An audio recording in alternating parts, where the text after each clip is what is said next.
Hello, it's me Jessica's. Welcome back. This is my second K-pop unpopular opinions video, but this time my followers sent in theirs for me to discuss. Technically these are not my opinions and I might not agree with them at all, so strap yourself in and remember these are just opinions and they can't hurt you. Let's get started. The first one is Stan Luna is used way too much. I kind of agree with this one. Only for what I've seen people say and how it makes them not want to listen to Luna at all, which I get. I'm sure it's really annoying. But Luna is a very talented group and I think the Stan Luna trend may have made people not want to give them a chance. Personally, I think they have such pleasing and difficult yet unique choreography. Like, can we just talk about the choreography for Butterfly? Like, holy damn, hold my wig before they snatch it. Okay, the second one is Somi was better in IOI than as a soloist, and I can't really fully agree or disagree because she hasn't released enough music for me to be able to make an opinion. But I do think she was better suited for JYP and his concepts than the Black label. I do think she'd thrive more in a group, but regardless, Somi is really talented and I think she will thrive. Okay, the third one I disagree with. I think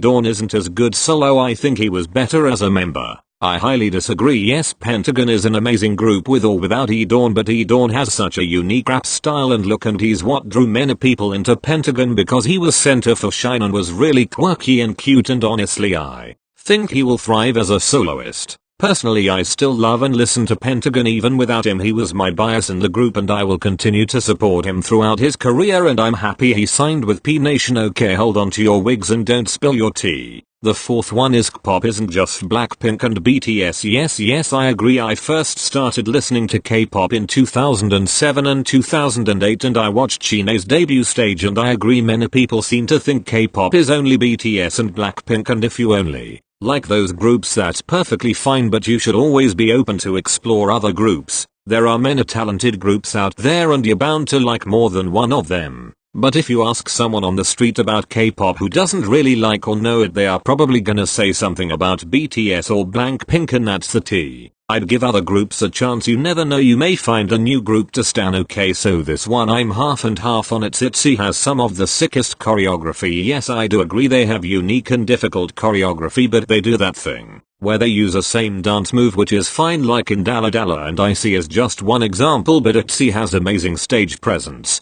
songs, and choreography in my opinion, as I do stan them. Next one gets said all the time, but I'll say it louder for the people in the back. Being just a boy group stan or just a girl group stan doesn't make you unique or different. I highly agree. I've seen many fights with boy group and girl group stans about how special they each are and how one is more superior. Like, no Jessica, this is what we are not gonna do. You can like whatever groups you want to and have your preferences, but don't start to think you're better for standing girl groups over boy groups, vice versa. Literally, it's just music. We can all enjoy it. If you only like girl groups, that's fine. If you only like boy groups, also fine, but don't start thinking you're some superior being. Because I'm sorry to snatch your ignorance away, but you are not. Boom. Okay, here's a good and spicy one to season your noodles. People should stop comparing TXT to BTS, and I highly agree. They are two different groups with two different concepts and two different sets of members. Yes, TXT probably wouldn't have already had a US tour if it wasn't for BTS, but TXT is under a lot of pressure as is to live up to BTS, and I do not think they should be compared as it's just added pressure for the young rookies.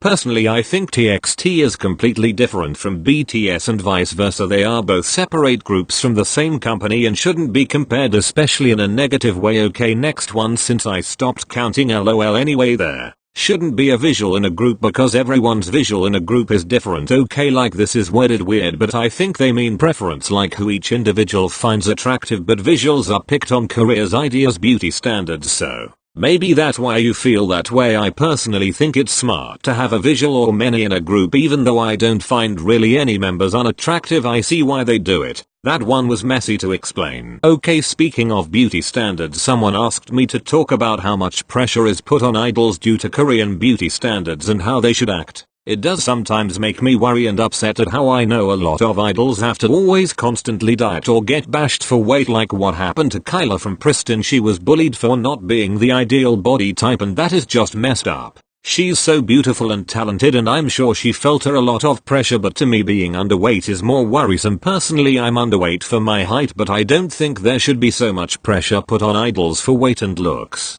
and how they are told to act a certain way like in the lives when managers tell them to stop doing things like for example speaking in English. I wish it will change someday, but I am not a CEO at a company sadly. Okay, so I am gonna end it here, sorry. It's so short. Many people just sent in stuff about their faves being underrated or other groups being overrated. I wanted ones I could deeply talk about, but there were some short funny ones such as SM sucks and blank member is ugly. Like okay Jessica's I gotta go now, bye.